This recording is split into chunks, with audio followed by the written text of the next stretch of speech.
Hey everyone, welcome back to our channel. Today, we're tackling something super straightforward. How to open your Hotmail account in 2025. If you're new to email or just switching over, don't worry. Hotmail, now part of Microsoft Outlook, is user-friendly and packed with features like great security and easy access on any device. By the end of this video, you'll be all set up and ready to send your first email. Let's dive right in. First things first, grab your device and open a web browser.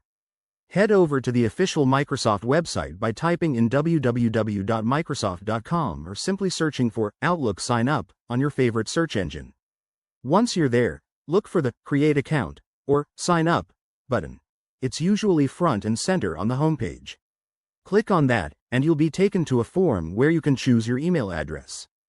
Hotmail accounts now end in @outlook.com. So pick something memorable like your name @outlook.com. Next, you'll need to fill in your details. Enter a strong password, at least 8 characters with a mix of letters, numbers, and symbols for better security. Then, add your first and last name, birth date, and country. Microsoft might ask for a phone number or alternate email for verification, which helps keep your account safe. Once everything's filled out, hit Next, and follow the prompts to verify your account. This could involve a code sent to your phone or email. Just enter it when prompted. After verification, you're in. You'll be logged into your new Hotmail account automatically. Take a moment to explore the interface. Check out the inbox, compose a test email, or set up folders. One quick tip.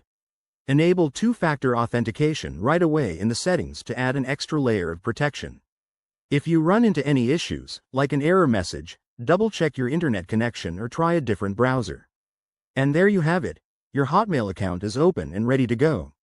Thanks for watching, and if you found this helpful, give it a thumbs up and subscribe for more tech tips. Drop a comment below if you have questions, and I'll see you in the next video. Stay connected.